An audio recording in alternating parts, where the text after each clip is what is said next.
สบายดีทุกคนปัดจิบมามือนี้กับฝนตกแค่เศร้าเลยเนาะอันนี้ก็สวยแล้วเนาะกับบ่ได้เศร้าแล้ว อันนี้ตอน12 โมงแบบฝนตกแห้งๆเลยทุกคนวันนี้ยังบ่มีแดดออกสักหน่อยเลย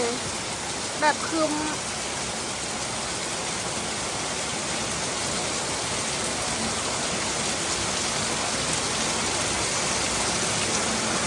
ช่วงนี้แบบ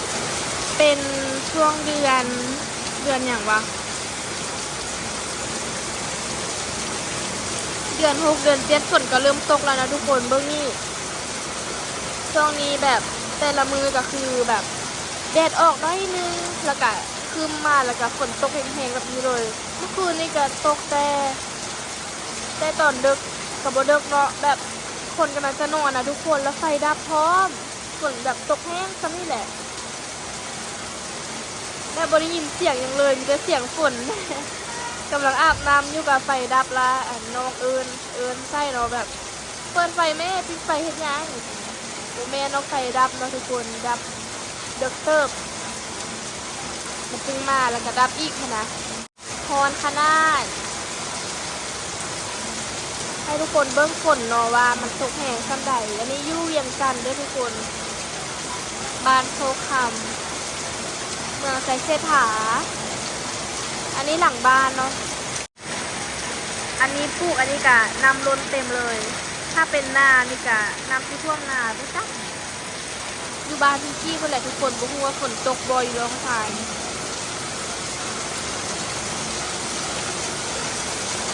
ดาบี้ก็ไปโรงเรียนบ่ได้แล้วฝนตกแบบนี้เนาะไปโรงเรียนบ่ได้เลยตอนนั้นน่ะทุกคนอยู่บ้านนี่น่ะมันจะบ่ได้ปลูกอันนี้เนาะมันเป็นที่ดินเลยแล้วแบบพี่กี้จื้อบ่ได้แล้วมันเป็นอย่างนั้นนะมันมีแต่อันนี้มันมีแต่อันกำแพงนี่แต่ว่าบนนี้มันเป็นที่ดินเนาะเป็นหญ้าเป็นอีหยังนั่นแหละยังบ่ได้ปูซีเมนต์ใส่แล้วบัดนี้ปูใส่รู้สึกว่าน้ำมันบ่ท่วมเนาะแต่ว่ามันเขาจะเฮ็ดอันนั้นใส่นะให้มันระบายน้ำออกไปได้อันนี้คือดีแบบน้ำบ่ท่วมตอนนั้นก็คือเป็นที่ดินนะน้ำท่วมแบบมันบ่สามารถดูดซึมได้แล้วก็มีบ่อนระบายน้ำออกน้ำท่วมเต็มเลยนี่นะแบบประมาณแค่ไหนทุกคนเกือบมันท่วมมาจนเกือบฮอดเข้าประตูได้เนาะ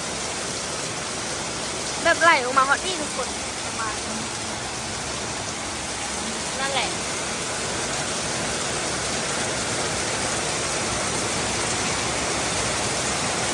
น้ำท่วมหลายปานนี้พีคสุดก็คือ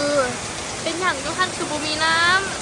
ำยุคันคือบ่มีน้ำจะมีดอกบัวเนาะทุกคนดอกบัวสีขาวหรือว่าเป็นเพราะว่าบัวหลายโพดเลยแบบบ่เห็นน้ำใช่ไหมโอ้เห็นขึ้นเรื่อยๆเลยเห็นขึ้นแบบซักเครื่องกับอะไรอีกมันบ่แห้งเนาะ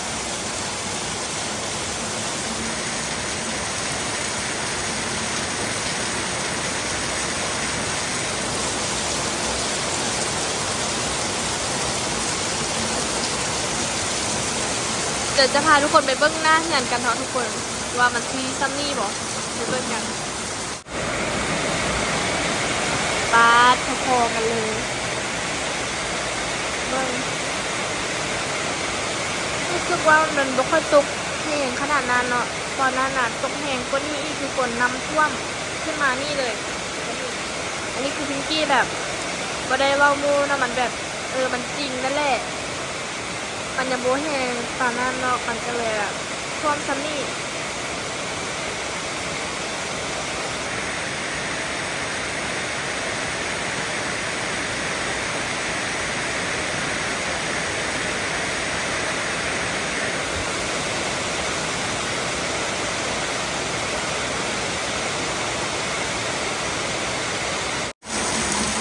สิ่งที่ภูมิใจที่สุดในตอนฝนตกนะคะก็คือหอมที่พิงกี้ปลูกไว้เนาะมันคือสดชื่นขนาดเลยทุกคนเพราะว่ามันมากแบบฝนตกหรือเปล่าต้นแม่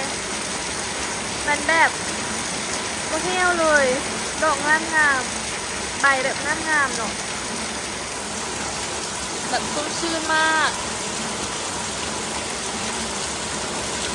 คนเคยได้กินธรรมชาติบอแบบฝนตกเสาแล้วแบบมันซีเป็นกินแบบธรรมชาติแบบสดชื่นสดชื่น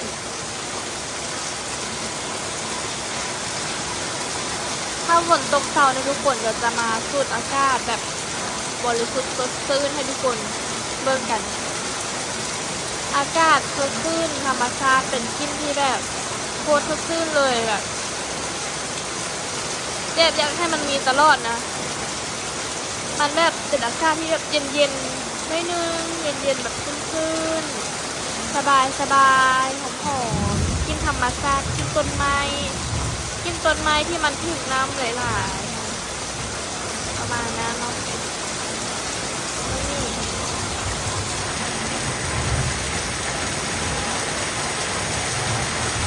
มีฟ้าห้องน้ำเด้นเป็นกิจกรรมไม่เพื่อนเนาะ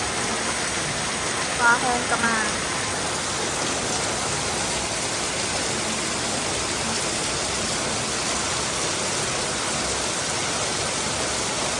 ตอนนี้ยังไม่ได้ล้างหน้าเลยทุกคน แต่เลยไม่ได้ไทยหน้าตัวเอง ให้ทุกคนเบิ้งฝนตกนี่แหละบ้านทุกคนมีฝนตกวะทุกคนช่วงเดือน6ค่ะเดือน7เราจะเข้าเดือน7แล้วเนาะเดือน8เดือน9มันก็น่าจะตกขึ้นแหละเพราะว่าตอนนั้นที่เข้าเรียนเดือน9มันบอกแล้วมันก็ยังตกอยู่ไปโรงเรียนกับฝนตกอยู่ทุกมือเนาะไม่รู้ว่าเดือนใดมันเสาตกแท้ๆนะเข้าเดือนหนาวกับ11เดือน11เดือน12มั้งประมาณนี้เนาะ